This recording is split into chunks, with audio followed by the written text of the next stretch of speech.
Salam sejahtera buat kita Bapak, Ibu, dan saudara-saudari yang terkasih dalam nama Tuhan Yesus. Kita kembali dalam renungan harian kita di hari Jumat hari ini. Kita terlebih dahulu mempersiapkan hati dan pikiran kita untuk mendengarkan firman Tuhan yang menjadi renungan harian kita. Mari kita persiapkan hati dan pikiran kita. Kasih karunia dan anugerah dari Allah Bapa kita dan dari Tuhan Yesus Kristus yang menyertai kamu. Amin. Firman Tuhan yang menjadi ayat renungan untuk kita hari ini, yaitu yang tertulis dalam 1 Petrus 2 ayat 1. Demikian firman Tuhan. Karena itu, buanglah segala kejahatan, segala tipu muslihat, dan segala macam kemunafikan, kedengkian, dan fitnah. Demikian pembacaan firman Tuhan. Bapak, Ibu, dan saudara-saudara yang terkasih dalam nama Tuhan Yesus, di dalam konfesi HKBP dimuat di sana tentang gereja, bahwa gereja itu adalah orang-orang yang dipanggil oleh Kristus, kemudian dikuduskan oleh Kristus, dan nantinya diutus oleh Kristus ke tengah-tengah dunia ini untuk menjadi saksi-saksi dari Kristus di tengah-tengah dunia ini. Dan yang paling penting di situ tekankan bahwa gereja bukan didirikan oleh manusia, tetapi Kristuslah yang mendirikan gereja melalui peranan dari Roh Kudus. Karena setiap orang yang dikuduskan itulah yang menjadi anggota dari jemaat di tengah-tengah gereja. Untuk itu Bapak, Ibu, dan saudara-saudari, setiap orang yang sudah terdaftar, yang dibaptis ke dalam nama Allah, Anak, dan Roh Kudus, mereka adalah sudah menjadi anggota dari kerajaan Allah atau anggota dari gereja itu sendiri. Mereka sudah termasuk kepada orang-orang yang sudah dikuduskan oleh Kristus melalui darahnya yang tercurah di kayu salib ketika dia disalibkan dan mati untuk orang-orang yang nantinya dikuduskan menjadi jemaat dari gereja. Jadi kita inilah orang-orang yang dikuduskan oleh Kristus. Bukan orang yang kudus, tetapi yang dikuduskan oleh Kristus. Sehingga kita menjadi layak di hadapan Allah Bapa kita. Namun Bapak, Ibu, dan saudara-saudari, setiap orang punya latar belakang kehidupan. Punya masa lalu. Berbeda-beda masa lalu dari setiap orang. Tidak ada yang sama. Tidak ada yang sama persis. Masa lalu dari setiap orang sangat berbeda sekali. Tetapi itu bukan menjadi persoalan ketika Kristus yang menyucikan atau menguduskan setiap orang yang dikuduskannya menjadi umat Kristus.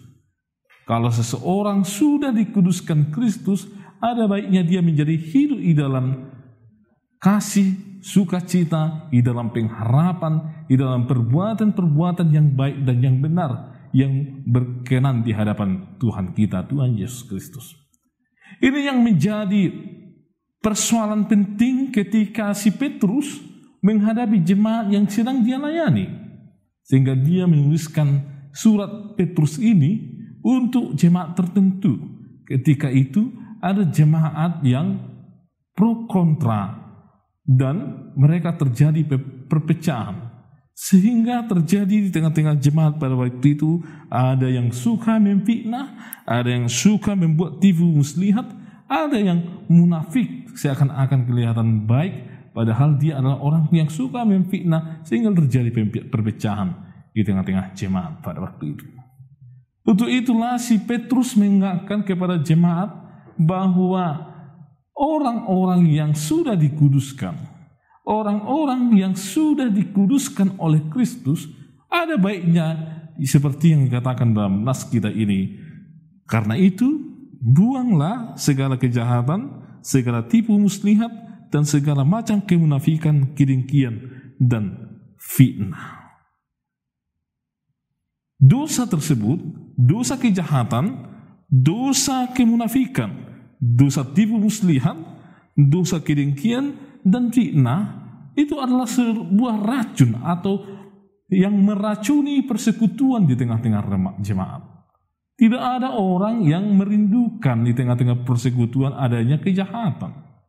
Tidak ada orang yang senang bersama orang yang suka membuat tipu muslihat. Tidak ada yang namanya kedengkian bisa membangun persekutuan. Tipu muslihat tidak ada namanya itu bisa untuk membangun persekutuan, memperkokoh persekutuan dari orang-orang yang percaya kepada Kristus. Itu harus dibuang dari tengah-tengah umat Allah, jemaat di gereja, umat yang sudah dikuduskan oleh Kristus, supaya terciptanya nantinya yaitu persekutuan sebagaimana orang-orang yang sudah dikuduskan oleh Yesus Kristus Tuhan kita. Untuk itu Bapak, Ibu, dan saudara-saudara, dosa tersebut harus dibuang dari kehidupan kita. Lalu apa yang harus kita lakukan saat ini dalam hal menyingkirkan dosa-dosa, kejahatan, kedengkian, tipu muslihat, fitnah? Yang pertama, semakin rindu akan firman Tuhan. Tentu firman Tuhan akan mampu memberikan pandangan-pandangan, pemikiran-pemikiran, akan mampu memberikan penilaian-penilaian yang benar, yang absolut benar, yang bersumber dari Tuhan. Ketika firman Tuhan semakin banyak kita dengar, semakin banyak kita baca dalam Alkitab dan di buku-buku renungan yang lain dalam penjelasannya, tentu hal itu akan mengarahkan kita semakin mengenal mana itu yang menjadi kebenaran, mana yang harus dilakukan oleh orang-orang yang sudah dikuduskan oleh Kristus itu sendiri, dan tahu mana hal-hal yang tidak berkenan di hadapan Allah. Apakah itu dosa fitnah tadi, dosa kedengkian, atau dosa-dosa yang lain. Sehingga nantinya tercipta persekutuan yang kokoh, sebagaimana kita ini adalah milik Kristus, anggota tubuh dari Kristus itu sendiri.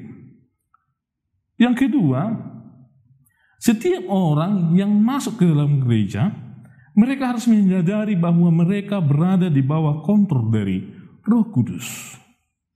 Makanya orang-orang yang di bawah kontrol Roh Kudus, mereka harus hidup sebagaimana yang katakan dalam Galatia 5 ayat 22, bahwa setiap orang yang sudah dikuasai oleh Roh Kudus harus membuahkan buah Roh itu sendiri, yaitu buah yang penuh kasih, sukacita, damai sejahtera, yang penuh kesabaran, kemurahan, kebaikan, kesetiaan, kelemah lembutan, penguasaan diri.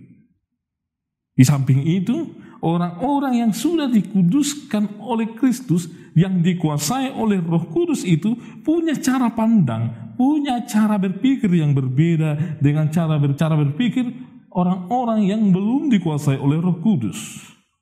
Tentunya mereka sebagaimana yang dikatakan di dalam Filipi 4 ayat 8 itu sendiri, yaitu jadi akhirnya saudara-saudara, semua yang benar, semua yang mulia, semua yang adil, semua yang suci, semua yang manis, semua yang sedap didengar, semua yang disebut kebajikan patut dipuji, pikirkanlah semuanya itu.